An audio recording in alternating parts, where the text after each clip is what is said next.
शाळेतील सर्व गुरुजन वर्ग आणि गावातील सर्व पालक वर्ग आणि माझ्या विद्यार्थी मित्रांनो, आज 77वा प्रजासत्ताक दिन आहे आणि 26 जानेवारी 1950 रोजी आपल्याला संविधान डॉक्टर बाबासाहेब आंबेडकरांनी या देशाला दिलं. सर्वात महत्त्वाचा जो पाया रचला गेला तो याच दिवशी रचला गेला.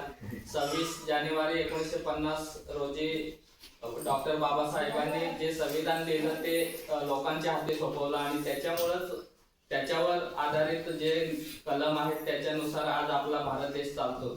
प्रजासत्ता म्हणजे काय, तर आजच्या दिवसाला लोकांच्या हाती देशाचं राज्य सोपवलं. ही काही साधी गोष्ट नव्हती.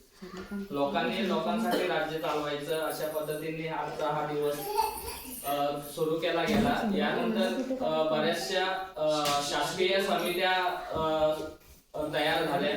त्याच्यात आपण ग्रामपंचायत असेल, पंचायत समिती असेल, जिल्हा परिषद असेल, अजून आपल्या अनेक शासकीय समित्या आहेत. जसे की कायदा व्यवस्थेसाठी आपल्याला पोलीस यंत्रणा आहे, फॉरेस्ट आहे आणि अजून बरेचसे निवडणूक आयोग असतील. बऱ्याचशा शासकीय समित्या आपल्या इथे काम करतात. या सर्वांना माहिती असल्या पाहिजे. ग्रामस्थांनी विशेष करून या समजून घेतल्या पाहिजेत. आज आपल्या ग्रामपंचायतीमध्ये ग्रामसभा आहे, त्या ग्रामसभेला सुद्धा आपण जायला पाहिजे. आपल्या ज्या अडचणी आहेत त्या ग्रामसभेत आज आपण मांडायच्या आहेत.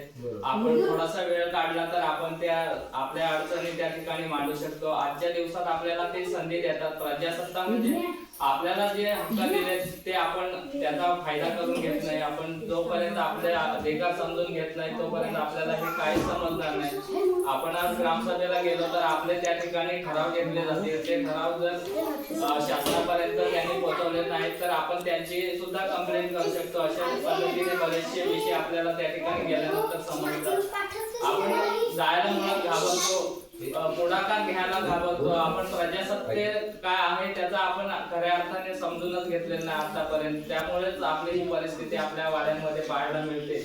आपल्या ज्या गरजा आहेत ते आपल्याला जर समजल्या नाही तर आपण प्रजासत्ताक कसे बनवू. अनेक गावं अशी आहेत की अजून त्यांच्यापर्यंत रस्ते नाहीत, पाणी नाहीत. त्यांना त्यांचे अधिकार समजतील तेव्हाच खऱ्या अर्थाने प्रजासत्ताक राज्य किंवा प्रजासत्ताक देश आपण म्हणू शकतो. एवढे बोलून मी माझे 2 शब्द संपवतो. मला या ठिकाणी बोलायची संधी दिली त्याबद्दल मी खूप आभारी आहे.